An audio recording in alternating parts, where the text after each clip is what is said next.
Welcome to IAS Academy. Prior to the 2023 preliminary exam, we will cover 15 questions daily in a video. I have already uploaded 40 test series last year. So, let's start our session. Our first question is, in the context of Indian history, the Ratnabhai case of 1884 revolves around options are women's right to gain an education, age of consent, restitution of conjugal rights. Select the correct answer using the codes given below. Here, answer to this question is option B. 2 and 3 are correct. That is, age of consent and restitution of conjugal rights. Rukmabai is remembered for being one of the earliest Indian women physicians. She was involved in a remarkable legal case surrounding her child marriage, followed by a new enactment. So, women's right to gain an education is not related to this case. Hence, option B is correct. Also, in British India, education of women was emphasized in 1854 Wood's Dispatch. So, option 1 can be eliminated.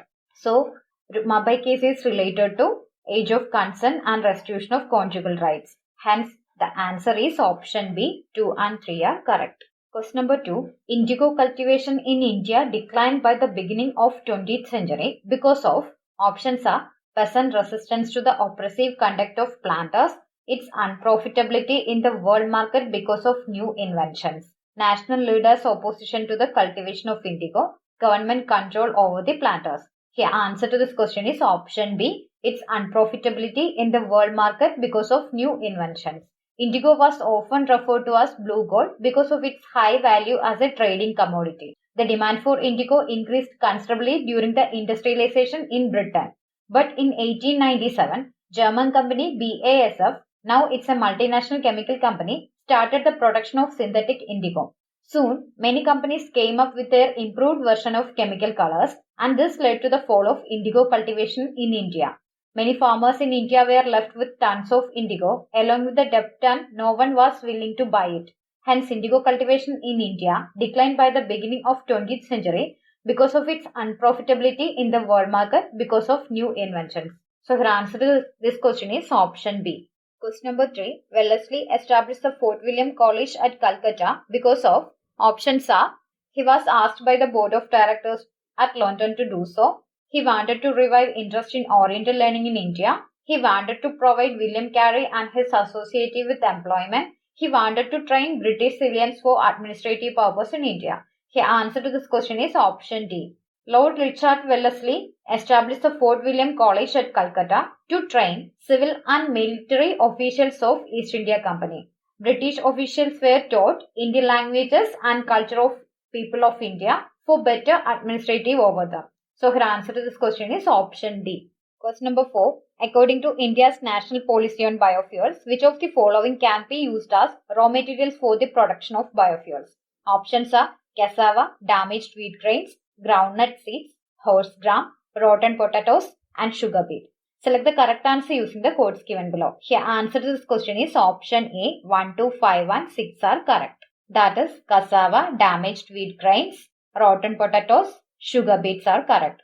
National Biofuel Policy expands the scope of raw material for ethanol production by allowing the use of sugarcane juice, sugar-containing materials like sugar beet, sweet sorghum, etc., and starch-containing materials like corn, cassava, etc. Damaged food grains like wheat grains, broken rice, rotten potatoes are unfit for human consumption are also used for ethanol production. So, her answer to this question is option A. 1, 2, 5, and 6 are correct. Question number 5. With reference to solar water pumps, consider the following statements. Statement number 1. Solar power can be used for running surface pumps and not for submersible pumps. That is incorrect. Statement number 2. Solar power can be used for running centrifugal pumps and not the ones with piston. That is also incorrect. Which of the statement given above is or are correct? Here, answer to this question is option D. Neither 1 nor 2 of the statement are correct. Pumps are also classified as submersible and surface pumps based on their placement, that is underwater and above the waterline. Solar power can be used for both running surface pumps and for submersible pumps. Hence, statement 1 is not correct. Solar power can be used for both running centrifugal pumps and ones with pistons. Hence, statement 2 is also not correct. So, her answer to this question is option D. Neither 1 nor 2 of the statement are correct. Question number 6. What are the advantages of fertigation in agriculture? Options are Controlling the alkalinity of irrigation water is possible. That is correct. Efficient application of rock phosphate and all other phosphatic fertilizers is possible. That is incorrect. Increased availability of nutrients to plants is possible. That is correct. Reduction in the leaching of chemical nutrients is possible. That is also correct. Select the correct answer using the codes given below. Here answer to this question is option C. Statement 1, 3 and 4 are correct. Fertigation is a method of fertilizer application in which fertilizer is incorporated within the irrigation water by the drip system. In the system, fertilizer solution is distributed evenly in irrigation. Drip irrigation also avoids water spillage on the field, which would control the soil alkalinity. Hence, statement 1 is correct.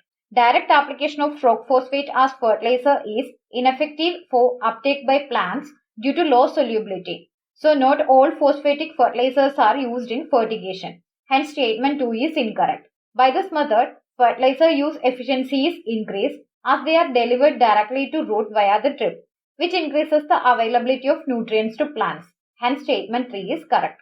As water and fertilizer are supplied evenly to all the crops through fertigation, soil waterlogging is avoided. Therefore, less leaching of chemical nutrients happens. Hence, statement 4 is correct. So, here answer to this question is option C. Statement 1, 3 and 4 are correct. Question number 7. Consider the following minerals: bentonite, chromite, kyanite, sillimanite. In India, which of the above is or are officially designated as major minerals? Here answer to this question is option D. 2, 3 and 4 are correct. That is, chromite, kyanite and sillimanite are major minerals. As per Government of India notification, bentonite has been declared as minor mineral. But chromite, kyanite, sillimanite are included under major minerals. So, here answer to this question is option D. Question number 8. Which of the following are ditativores? Options are earthworms, jellyfish, millipedes, seahorses and woodlice. Select the correct answer using the codes given below. Here answer to this question is option C. 1, 3 and 5 are correct. That is, earthworm, millipedes and woodlice. Ditativores are the organism that feeds on detritus. A ditativore is a heterotrophic organism which obtains its nutrition by feeding on detritus. Detritus is the organic matter made up of dead plant and animal material. Ditativores may also obtain nutrition by coprophagy, which is a feeding strategy involving the consumption of feces.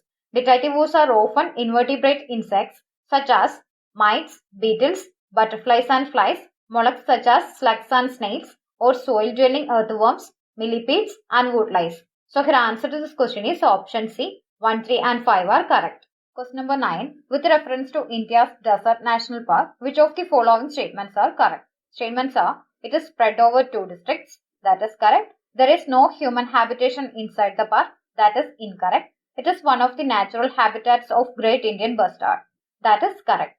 Select the correct answer using the codes given below. Here answer to this question is option C. Statement 1 and 3 are correct. It is situated in Jaisalmer and Barmer district of Indian state of Rajasthan. Hence, statement 1 is correct. Normally, human activities are not allowed in national park, but many villages live inside the Desert National Park. There are 73 villages existing within this park. These communities have inhabited this area for hundreds of years, and with their rich culture and tradition, they are an integral part of this ecosystem. Hence, statement 2 is not correct. Great Indian Bustard is the state animal of Rajasthan. The Desert National Park in Rajasthan is one of the most prominent habitat for Great Indian Bustard. Hence, statement 3 is correct. So, here answer to this question is option C. Statement 1 and 3 are correct. Question number 10. Among the following tiger reserves, which one has the largest area under critical tiger habitat? Options are Corbett, Ranthambore, Nagarjunasagar Srisailam, Sundarbans. Here answer to this question is option C. Nagarjunasagar Srisailam. Nagarjunasagar Srisailam Tiger Reserve is the largest tiger reserve in India, having the largest area under critical tiger habitat. The tiger reserve is spread over 5 districts in Andhra Pradesh and Telangana. This area consists mostly of the Nallamala Hills. So, here answer to this question is option C. Nagarjunasagar Srisailam. Question number 11. A parliamentary system of government is one in which options are: all political parties in the parliament are represented in the government. The government is responsible to the parliament and can be removed by it. The government is elected by the people and can be removed by them. The government is chosen by the parliament but cannot be removed by before completion of a fixed term. Here answer to this question is option B. The government is responsible to the parliament and can be removed by it. In Indian democracy, the government is responsible to the parliament and can be removed by it. Prime Minister along with the Council of Ministers form the executive and the parliament is a legislator. The PM and the ministers are elected from the members of parliament, implying that executive emerges out of the legislature.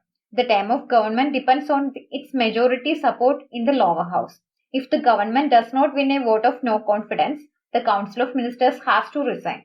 Election will be held and new government will be formed. This form of government where the centre is responsible to the elected representatives of the parliament is called parliamentary form of government. Hence option 2 is the correct answer. So here answer to this question is option B. Question number 12. Which part of the Constitution of India declares the ideal of welfare state? Options are Directive Principles of State Policy, Fundamental Rights, Preamble and 7th Schedule. Here answer to this question is option A, Directive Principles of State Policy. The welfare state is a concept of government in which the state plays a key role in the protection and promotion of economic and social well-being of its citizens. The Indian Constitution declares the concept of welfare state in DPSP. So here answer to this question is option A, DPSP. Question number 13. Consider the following statements. Statement number 1. The Constitution of India defines its basic structure in terms of federalism, secularism, fundamental rights and democracy. That is incorrect. Statement number 2. The Constitution of India provides for judicial review to safeguard the citizens' liberties and to preserve the ideals on which the Constitution is based. That is incorrect. Which of the statements given above is or are correct? Here answer to this question is option D. Neither one nor two of the statements are correct. The Supreme Court has defined the basic structures. The concept of basic structure came into existence in the landmark judgment in the Keshavananda Bharati case. Hence statement 1 is not correct. The judicial review doctrine is based on the principle of rule of law and separation of powers. Judicial review is the process for testing and balancing the separation of powers. The concept of judicial review is the basic principle of the Constitution in India. Although there is no explicit provision in the Indian Constitution for judicial review, it's an integral part of our Constitution. Hence statement 2 is incorrect. So her answer to this question is option D. Neither one nor two of the statements are correct. Question number 14. In India, which of the following can be considered as public investment in agriculture? Options are fixing MSP for agricultural produce of all crops. That is incorrect. It's a subsidy. Computerization of primary agricultural credit societies. That is correct. Social capital development. That is correct. Free electricity supply to farmers. That is incorrect. It's a subsidy. Waiver of agricultural loans by the banking system. That is incorrect. It's a concession. Setting up of cold storage facilities by the government. That is correct. Select the correct answer using the codes given below. Here answer to this question is option C. Statement 2, 3 and 6 are correct. That is computerization of primary agricultural credit societies, social capital development, setting up of cold storage facilities by the governments are public investments. Fixing MSP for agricultural produce of all crops and free electricity supply to farmers are subsidies. Hence, they are not categorized as public investment in agriculture. The waiver of agricultural loans by the banking system is a concession or indirect support. Hence, it is not considered as public investment in agriculture. Subsidies and incentives are not considered as public investment. Hence, statement 2 and 3 and 6 are correct. So, the answer to this question is option C. Question number 15. What is the importance of the term interest coverage ratio of a firm in India? Options are it helps in understanding the present risk of a firm that a bank is going to give loan to. That is correct. It helps in evaluating the emerging risk of a firm that a bank is going to give loan to. That is also correct. The higher a borrowing firm's level of interest coverage ratio, the worse is its ability to service its debt. That is incorrect. Select the correct answer using the codes given below. Here answer to this question is option A. Statement 1 and 2 are correct. Interest coverage ratio indicates the ability of a firm to take the loan or debt and repay it within the tenure of the loan. It helps in understanding and evaluating the present risk of a firm that a bank is going to give loan to. Hence, statement 1 is true. It is calculated by dividing the earnings before interest and taxes with the interest expenses payable by the company for a given period. Hence, statement 2 is correct. An interest coverage ratio of 1.5 is considered as healthy for a business.